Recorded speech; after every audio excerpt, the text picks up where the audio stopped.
Ichiboy Karkar na naman nga po pala nasa inyong screen at fourth week ko na ngayon sa ABS-CBN bilang intern. At ito ang mga ganap nung Monday.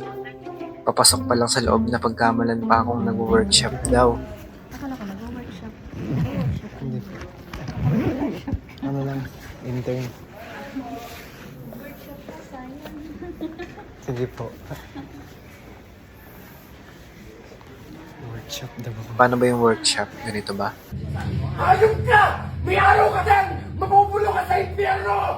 Hayop ka! May araw ka din! Tapos ayun, syempre as usual, kukuha ng ID para makapasok sa loob-looban, di ba? Tapos pagdating ng office, kailangan mag-log syempre. Kaya di ka makakadaya ng oras dito. Tapos may weekly log pa kami doon sa Kapamilya Forms. Tapos ayan, lunchtime na yan. Pag wala kang baon, talagang maghihirap ka dito. Walang murang kainan eh. Pinakamura na dito yung McDo pero mahal pa rin talaga syempre. Tapos ito pala guys yung entrance ng mga artista dito kung sakaling hindi sila nag-park sa basement. Kung makikita nyo yung Heroes Burger na yan, may video dyan si Anthony Jennings. Sigaw mo! Paano, Jimmy? Sigaw mo! Roll ka, gumol ka. Rumol ka!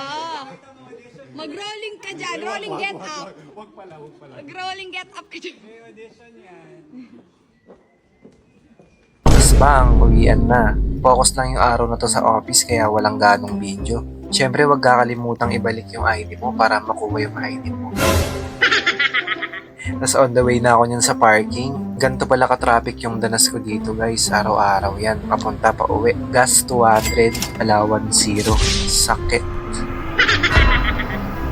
Tuesday na pala nito, tas lunch break na. Tamang lakad-lakad lang, walang-wala na kasi ako niyan, kaya nag-kwek-kwek, tas isaw lang ako dyan, tas ayun, magbubuko rin. Sarap. Refreshing.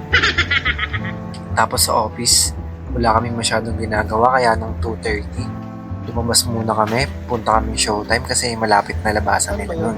Tapos pagkarating namin doon, may nagkukumpulan. Sino kaya to? Sabi ko, ay, si Shubi ta si Anthony. Ay, Anthony ba yun? Basta yung DDH daw ni Shubi. Ako kasi, tall, dark, and hungry lang palagi. Tapos ayan, nagpo-photoshoot ata sila niyan or video. Tapos tamang lakad-lakad lang ako na parang lokal. Kunwari, walang pakialam. Basta hinintay ko talaga sila niyan. Walang makakapigil. Tapos ayun, nung time na tapos na yung ginagawa nila, syempre, lapit ako agad.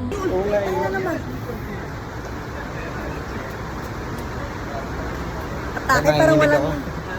Nanginig daw siya. Grabe kami manginig. Grabe ma. Bang, nakapagpa-picture si Shubi kay Karakter. Swerte. Tapos pagbalik ng office, may pakain pa. Grabe naman tong araw na to. Tapos after pa nun, pumunta pa kami ng data center. Nagsulat-sulat lang kami sa Quantum Library. Sobrang lamig dito. Tingnan nyo naman yan, 16 degree. Tapos boom, Wednesday na yan guys. Ito pala yung araw na sinara na ata yung tower. Ewan ko kung ganun ba yung ginawa, pero halos lahat ng artista ng ABS guys nandito nung araw na yun. Pati nga sa cafeteria, punong-puno ng tao. Lahat din ata ng employee, pina-onsite ngayon. Tapos kaya pala ganun guys, papalabasin pala lahat ng tao at pagtitipon-tipunin. Syempre, part ako dyan. Naks. Dami kong nakitang artista dito guys. Si Coco Martin at Julia Montes, Kim Domingo, Jake Cuenca, Andre Berliantes, wala lang video. Tapos Don Bell, pati na rin si Darren. Basta sa side na yan guys, puro artista dyan. Kompleto cast ng Batang Quiapo dito. Tapos sa Incognito, maraming kulang. Tapos ayan, pati sila Luis at Jessie rin pala guys. Tapos yung host, syempre, si Idol Robby. Marami nga ring drone shot dito eh. Ewan ko lang kung saan makukuha yung clips. Di ko makita. For sure naman na-upload na yun. Tapos ayan, umakyat na ako dyan kasi 6 na. Hindi na para magstay for the rest of the event. Tapos Thursday, hindi ako nakapasok dahil sobrang lakas ng ulan nung umaga. Kaya hindi ako nakapasok. Di talaga kaya ng kapote. Kaya nung umaraw, nag-report na lang ako sa MPC para di nasayang yung pagkaka-absent ko. Tapos Friday na, 2:30 PM ulit, lumabas kami. Nakita ko yung Hurawi dito, pero hindi ako nakapagpa-picture. Tapos maya-maya lang, lumabas yung mga host ng Showtime. Kasabay ko sila maglakad. Magpipicture sila dun sa tower. Yun nga, kasi close na. At sumama na rin ako sa picturean nila eh. Yan sila oh, nasa harap-harap ko lang. Sinong bias nyo dyan guys? Tapos after nila mag-pictorial, ang bibilis nila makaalis. Buti na lang naiwan si Miss Ann Curtis. Nag-pictorial pa siya dyan mag-isa. Tapos mas nauna pa ako sa first niyan after mag-pictorial. Saan pwede po? Okay. Thank you.